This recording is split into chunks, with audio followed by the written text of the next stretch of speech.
오늘의 10분 말씀. 열왕기상 15장 1절로 8절입니다. 바로 전장 14장은 솔로몬 왕 이후에 북쪽의 여로보암 왕과 남유다의 르호보암 왕의 통치를 살펴봤습니다. 두 왕 다 하나님 앞에 다윗의 삶을 살지 않았다라고 성경은 평가합니다. 참고로 열왕기서의 평가와 역대기서의 평가는 조금 다를 수 있습니다. 기준이 다르기 때문입니다. 열왕기서는 왕들의 믿음을 평가하는 데 집중합니다. 하지만 역대기서는 그들의 업적 또한 평가하기 때문에 때론 다른 평가가 나오기도 합니다. 참고로 열왕기서 13장서부터는 흐름의 속도가 매우 빨라졌습니다. 예를 들어 솔로몬 왕의 통치 기록을 1장서부터 11장까지 40년의 통치 기간으로 보고, 그리고 12장과 13장 르호보암 왕의 통치 기간은 20년으로서 총 60년의 통치 기간을 13장에 걸쳐 설명했습니다. 하지만 14장서부터는 또 다른 60년의 왕권 이야기를 단 3장에 마치게 됩니다. 열왕기서 저자는 점점 속도를 높여갑니다. 왜냐하면 왕들의 평가는 지루하게 반복되기 때문입니다. 그들은 통치했고 죄를 지었고 죽었다라고 반복합니다. 오늘 본문은 남유다의 르호보암 왕의 아들 아비암의 왕의 평가입니다. 그 또한 통치했고 죄를 지었고 죽었다라고 평가가 반복됩니다. 저와 여러분들의 삶의 평가는 어떻게 묘사될 수 있을까요? 살았고 죄를 지었고 죽었다라고 평가될까요? 우리들이 본받아야 할 삶의 패턴은 예수님을 통한 새로운 삶의 패턴을 배워야 합니다. 생명을 얻고 죄에는 죽고 영원한 생명과 함께 사명을 갖는 삶을 살아야 합니다. 오늘 남유다의 아비암 왕의 통치를 통해 우리들 각자의 삶의 패턴을 점검해 보시길 바랍니다. 오늘 본문은 크게 두 부분으로 나눌 수 있습니다. 첫 번째, 남유다 왕 아비암의 통치 평가입니다. 두 번째, 아비암 왕의 통치 요약 부분입니다. 첫 번째 부분은 남유다 왕 아비암의 통치 평가입니다. 1절부터 5절입니다. 느밧의 아들 여로보암 왕 18째 해에 아비암이 유다 왕이 되고 2절, 예루살렘에서 3년 동안 다스리니라. 그의 어머니의 이름은 마하가요 아비살롬의 딸이더라. 3절, 아비암이 그의 아버지가 이미 행한 모든 죄를 행하고 그의 마음이 그의 조상 다윗의 마음과 같지 아니하여 그의 하나님 여호와 앞에 온전하지 못하였으나 4절, 그의 하나님 여호와께서 다윗을 위하여 예루살렘에서 그에게 등불을 주시되 그의 아들을 세워 뒤를 잇게 하사 예루살렘을 견고하게 하셨으니 5절, 이는 다윗이 햇사람 우리아의 일 외에는 평생에 여호와 보시기에 정직하게 행하고 자기에게 명령하신 모든 일을 어기지 아니하였음이니라 라고 기록합니다. 우선 1절에 북이스라엘의 왕 여로보암의 통치 연도를 먼저 밝히며 서로를 대조할 수 있도록 하게 합니다. 북여로보암 왕이 18년째 통치할 때에 아비암이 남유다의 왕이 되었다라고 기록을 합니다. 그리고 2절에 남유다 아비암의 통치 기간은 매우 짧은 3년이 됨을 기록합니다. 그리고 그의 어머니의 이름은 마아가요 아비살롬, 즉 압살롬의 딸이 됨을 기록합니다. 참고로 구약 이스라엘 문화에서는 딸이라는 단어를 소녀의 뜻과도 포함되며 사용하고 있습니다. 그래서 정확하게 이야기하자면 압살롬의 딸이 아니라 압살롬의 손녀가 됩니다. 르호보암 때와 마찬가지로 왕을 소개할 때에 어머니의 이름을 소개하는 것은 매우 드문 상황입니다. 15장 13절에 보시면 아비암의 어머니 마아가가 아세라 우상을 숭배했음을 기록하고 있습니다. 솔로몬 왕 때에 시작된 그 우상 숭배는 계속해서 후대들에게 전해지고 있습니다. 그래서 3절에 아비암 왕을 평가할 때에 그는 아버지 르호보암이 행한 모든 죄를 답습하고 그의 마음 또한 그의 조상 다윗의 마음과 같지 않았다라고 기록합니다. 여호와 하나님 앞에 온전하지 못했다라고 평가하고 있습니다. 다시 말씀드립니다. 다윗 왕은 온전한 왕은 아니었습니다. 하지만 다른 왕들과의 다른 점은 그는 그의 죄를 인정했고 회개했고 재헌신했습니다. 이것이 다윗이 다른 왕들과의 다른 점입니다.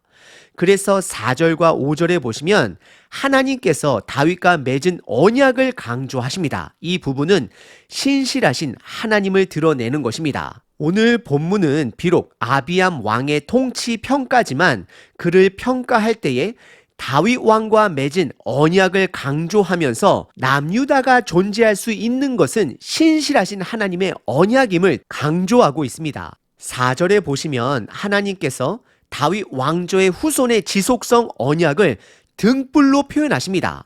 그리고 이 등불은 결국 온전한 왕 예수님까지 이어지게 되는 것입니다.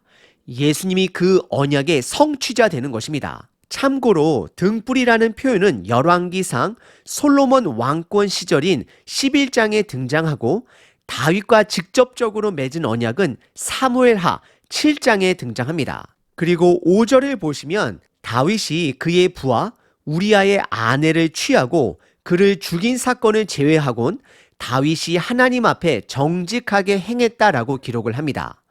비록 다윗이 회개하고 재헌신을 했을지라도 그는 온전한 왕은 아닙니다. 다만 하나님께서 온전하다라고 여겨주십니다. 왜냐하면 저와 여러분들 또한 예수님을 믿는 그 믿음으로 의롭다 여겨주시기 때문입니다. 그리고 다윗은 온전한 왕 예수님의 그림자 역할을 합니다. 하나님이 다윗 왕과 맺은 언약은 조건이 없는 언약입니다. 그 언약은 예수님을 통해 성취되었습니다. 그래서 그 복음은 누구에게든지 열려있는 조건이 없는 언약이 된 것입니다. 우리들은 단지 다윗 왕처럼 비록 온전하지 못할지라도 나의 죄를 깨닫고 예수님께 돌아가 생명을 얻고 재헌신의 삶을 살아가면 되는 것입니다. 첫 번째 부분은 남유다의 아비암의 통치 평가입니다. 그는 통치하였고 죄를 지은 왕으로 평가합니다.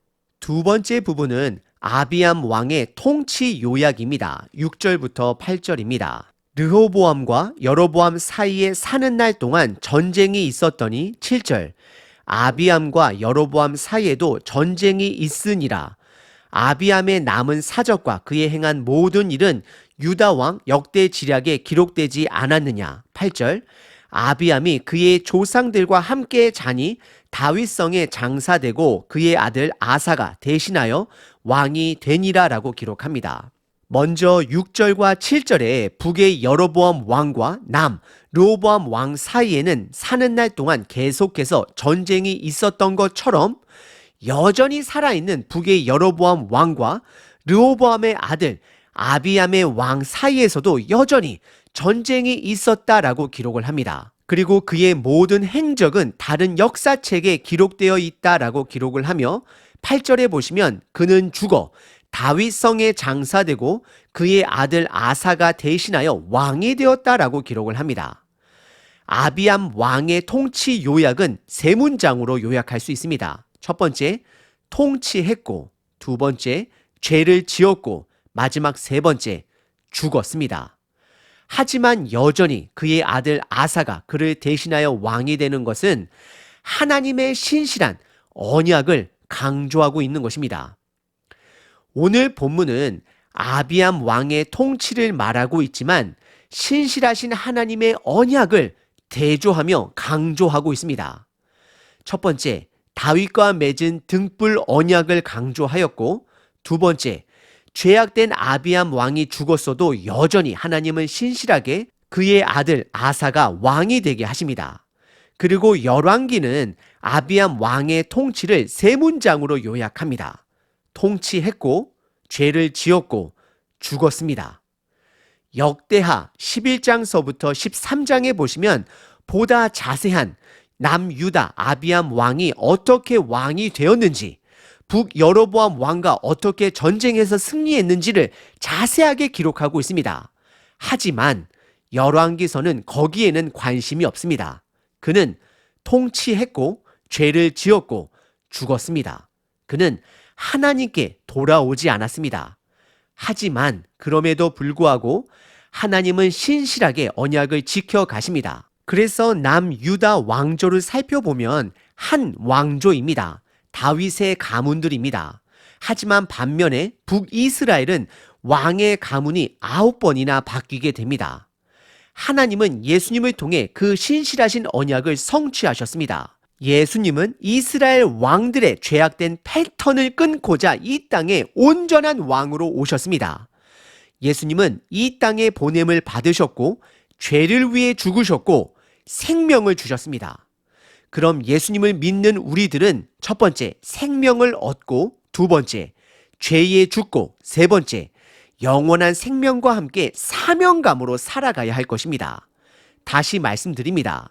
살고 죄짓고 죽는 자가 아니라 생명을 얻고 죄에는 죽고 영원한 생명으로 사명을 갖고 살아가시길 바랍니다. 오늘 하루 다시금 말씀으로 생명을 얻고 나의 죄에는 죽으며 이미 주신 영생으로 복음의 사명을 살아내시는 하루 되시길 기도합니다. 365일 기도문입니다. 고린도전서 9장. 이기기를 다투는 자마다 모든 일에 절제하나니 그들은 썩을 승리자의 관을 얻고자 하되 우리는 썩지 아니할 것을 얻고자 하노라. 승리의 하나님 아버지, 오늘도 어려움 가운데서 승리를 주시는 분이 아버지이심을 신뢰합니다. 믿습니다. 하나님의 방식으로 사는 하루 되게 하소서. 세상의 방법대로 세상을 이겼다 생각하지 말게 하소서. 하나님의 승리에는 하나님의 법이 있음을 기억하게 하소서. 세상은 내가 누구를 밟든 내가 성공하면 된다라고 부추깁니다. 하지만 예수님께서는 남을 위해 살라라고 말씀하십니다. 그 하나님의 법을 지키기 위해 나의 욕망을 절제하게 하소서. 수단 방법을 가리지 않고 얻는 승리는 썩을 면류관임을 고백합니다. 썩지 않을 진정한 면류관을 위해 하나님의 법대로 남을 섬기며 사랑하는 승리를 꿈꿉니다. 불편하고 더뎌도 아버지의 방식대로 승리하게 하소서. 나의 최종 승리자 되신 예수 그리스도의 이름으로 기도합니다. 아멘. 하나님을 찬양합니다.